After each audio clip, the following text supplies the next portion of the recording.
pessoal, sejam bem-vindos a mais um módulo do curso de Ozonioterapia Integrativa. Hoje vamos falar sobre a água ozonizada e suas ações biológicas e como preparar. Então, para o processo da ozonização da água, ela possui um grande aspecto germicida, agindo sobre vírus, fungos e bactérias. Suponha-se que ataque primário de ozônio se dê sobre a parede celular da bactéria e depois a penetrar ao núcleo, ao interior da célula. Este agente promove a oxidação dos aminoácidos e ácidos nucleicos. O ozônio tem sido utilizado há mais de 80 anos, no tratamento de água potável e em vários países na Europa, e demonstrou eficácia no tratamento de água e de uso hospitalar. É considerado hoje um potencial agente antimicrobiano tópico com efeito cicatrizante. Então, a água ozonizada para uso clínico, o qual a gente vai fazer uso, não possui as mesmas características da água potável, da água ozonizada para uso doméstico, como uso em piscina, filtros, na parte de ambiente, na parte industrial, para a higienização de alimentos e ambiental. A gente fala de uma água ozonizada, é um dos principais veículos para a utilização do ozônio para uso tópico, com as suas características são de fácil produção, de fácil aplicação, de biocompatibilidade aos tecidos, efeito antimicrobiano, de amplo espectro e inúmeras indicações para tratamento tópico e odontológico. Então, a decomposição do ozônio no meio aquoso depende, além da qualidade do ozônio, em grande parte, o valor da temperatura e o pH dessa água. Então, a preparação da água ozonizada é um processo físico de dissolução do ozônio na água. A sua eficácia se dá, a velocidade de reação depende de diversos fatores que podem ser inerentes à água e ao processo e os processos, Esses processos vão depender da pureza, da temperatura, do volume da água a ser ozonizada e do pH. Os fatores, que vai diferenciar o tamanho das bolhas, das microbolhas e das macrobolhas, esse difusor do frasco ou torre, e do fluxo de ozônio que a gente vai colocar ali. Então, as vantagens, que a gente tem aí sobre as propriedades e vantagens que a gente tem sobre a água ozonizada, ela vai ser eficaz como anti-inflamatória, vai ter um efeito analgésico, um efeito cicatrizante, antisséptico e ausência de resíduos. Ela é 3,5 milhões mais vezes, mais eficiente e 3 mil, mais rápido do que o cloro. Então, a água ozonizada, ela é extremamente importante, mas tudo vai depender, do volume, do pH, do tipo de água que você vai escolher, vai influenciar aí no processo de ozonização, tá? Então, o ozônio a nível tópico, na água ozonizada, ela, para obter as formas, ela vai depender de um equipamento para fazer essa conversão automática. Então, não utilizamos a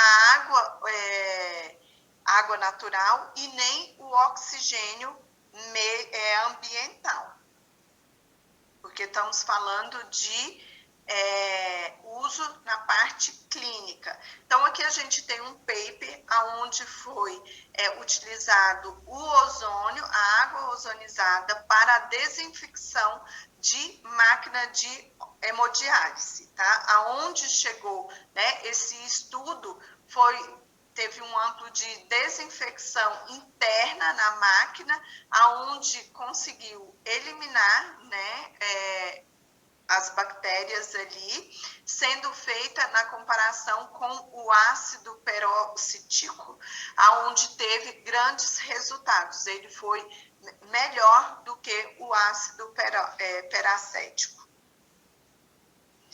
E aí, dependendo dessa pureza dessa água, a gente consegue se ter uma melhor qualidade da água ozonizada, porque isso vai depender do tipo de água que vai ser escolhido, né? O ozônio é muito reativo e por isso reage com qualquer interferente presente na água.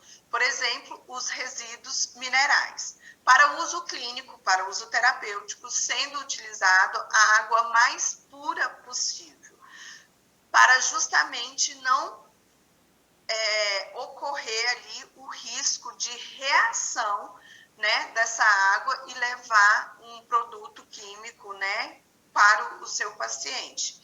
Então, dentro de diferentes tipos de água, temos água de osmose reversa, água de injeção biodestilada, água destilada ou deionizada, água filtrada e água mineral.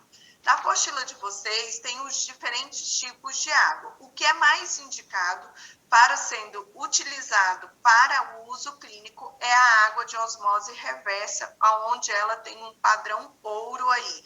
Por quê? Ela passa por de 3 a 8 a 6 filtragens, né, de água para se ter uma água totalmente pura. Então, ela ela retém mais ozônio, né, após o processo, onde ela tem uma estabilidade da molécula por meio tempo, ou seja, seu uso torna-se mais duradouro caso seja seguido o processo correto da ozonização. Ela tem uma durabilidade de 20 a 24 horas, tá? A segunda água a ser indicada aí, porque às vezes a gente precisa ter esse filtro dentro da clínica para ter esse processo. Na área da odontologia é muito utilizado, porque eles utilizam a água de osmose reversa para fazer a lavagem ali na cavidade. Então, na clínica, né, às vezes não tem, então é indicada aí a água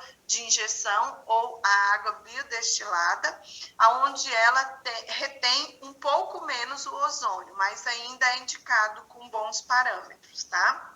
Para o processo da ozonização. Essa água ela encontra disponível em casas hospitalares, né, de produtos hospitalares, casas cirúrgicas e encontra também em casa de produtos odontológicos.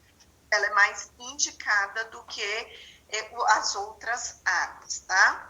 Eu não gosto muito da água destilada, mas pode ser também utilizada.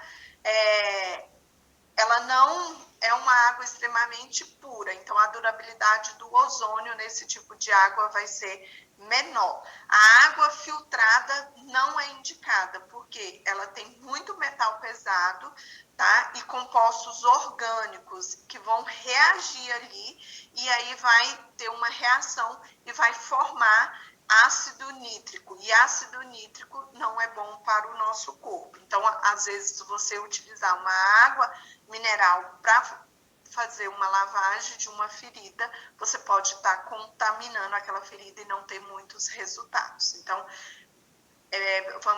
vamos precaver aí, vamos procurar água de injeção ou comprar um filtro de osmose reversa, tá certo?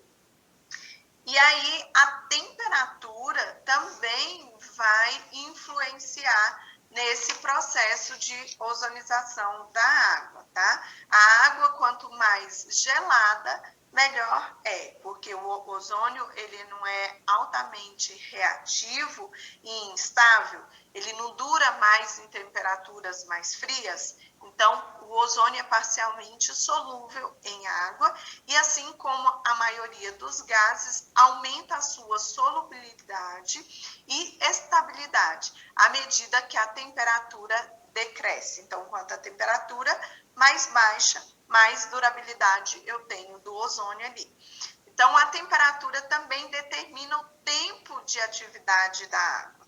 Durabilidade do ozônio dissolvido, pois o frio, né, estabiliza a molécula. Assim sendo, quanto mais baixa a temperatura, mais tempo de permanência ativa. Então, uma vez ozonizada, não pode ozonizar de novo, tirou do frasco, tirou da torre, devolve essa água para a geladeira, porque você pode utilizar nesse período de 24 horas. A partir daquele momento que ela foi ozonizada, passou o tempo do ozônio ali, ela vira uma água alcalina, uma água com pH bom. Então, não vai fazer mal e também, né, você pode beber essa água, mas não é indicado estar bebendo em grande quantidades, poucas quantidades para não gerar uma desbiose intestinal. Então, o volume, né, a gente tem pesquisas aí do Carlos Nogales, hoje ele é um dos maiores pesquisadores do nosso Brasil sobre água ozonizada, principalmente para uso clínico, aonde as pesquisas atuais têm se baseado no padrão de 1 litro de água a ser ozonizado. Então, o normal é você ozonizar 1 litro de água, porque aí a durabilidade vai ser maior, porque o tempo de ozônio ali na água também vai ser maior. Então, volumes diferentes irão alterar a concentração final de ozônio em água. Nesse sentido, cabe averiguar por meio de um kit averiguador de concentração. Então, se você ozonizar uma quantidade menor, você vai precisar aí de um equipamento, tá, de concentração para você ver se chegou na dose ideal que você quer. Então, o pH da água, a estabilidade do ozônio em água decresce quando o pH do meio aumenta. Quanto esse pH é superior a 8, praticamente metade do ozônio introduzido é decomposto em várias formas, em determinadas áreas de oxigênio, num período de 10 minutos. Então, se eu tenho uma água com um pH superior a 8, eu vou ter que colocar 10 minutos. Portanto, quanto menor o pH da água, maior a estabilidade do ozônio. O objetivo central do processo de ozonização é potencializar a dissolução do ozônio em água. Para que isso aconteça, é de suma importância aumentar a superfície de contato do ozônio com a água. Então, se eu tenho uma torre, a microbolha, ele vai interferir, porque a microbolha, ela vai durar mais em contato até chegar à superfície. Quando eu tenho uma bolha maior, esse contato com a água vai ser menor. Então, aqui eu vou mostrar para vocês, né? O processo para se obter o ozônio em água é feito por meio de um sistema fechado, a partir de um frasco de ozônio, de uma coluna e de um difusor de água, tá certo? E aí eu tenho, conforme a figura abaixo, eu vou ter as bolhas. E aí eu tenho, né, através desse gerador e dessa pureza, dessa pedra porosa, que eu vou ter a quantidade de bolhas. Então, se eu tenho um frasco, a bolha vai ser menor, né, a bolha vai ser maior. E se eu tenho uma torre, a bolha vai ser menor. Então, eu preciso saber qual o meu equipamento e o que eu tenho ali, né, essa pedra, o quanto que ela vai soltar de bolhas. Qual tipo de bolha que ela vai soltar? Porque ela tem uma pedra porosa, tá? Para se fazer essas bolhas aqui. Então, portanto, o tamanho das bolhas do ozônio liberada por esse difusor vai influenciar na concentração final da água. Então, se eu tenho uma macrobolha, eu tenho uma única bolha, eu tenho 14,8 nanômetros de diâmetro. É só uma bolha. Quando eu tenho macrobolhas, eu tenho 10 nanômetros de diâmetro. Então, eu tenho 54 mil bolhas. E se eu tenho microbolhas, que é através de uma pedra porosa, eu tenho 1 nanômetro de diâmetro, aonde eu vou ter 54 mil bolhas. Isso vai influenciar no processo de ozonização da água e na qualidade dessa água, tá certo? Então, a quantidade de bolhas, né, ela vai seguir do princípio de aumentar a superfície de contato para potencializar o ozônio na água. Deve-se trabalhar com grandes quantidades de bolha. Então, quanto menor a bolha, melhor vai ser a ozonização dessa água. O tempo de ozonização sempre vai ser 5 minutos, é o tempo necessário para que a água sature com o ozônio, independente da concentração utilizada. Então, se eu colocar 10 de concentração, né, 10 microgramas, eu posso deixar 5 minutos. A concentração utilizada vai ser independente. Então, se eu colocar 60 microgramas, eu vou colocar 5 minutos, do mesmo jeito. Então, este tempo é válido para a água biodestilada e para água de injeção ou de osmose reversa, tá? Por isso, é importante que o aparato tenha uma altura que proporcione mais tempo de contato.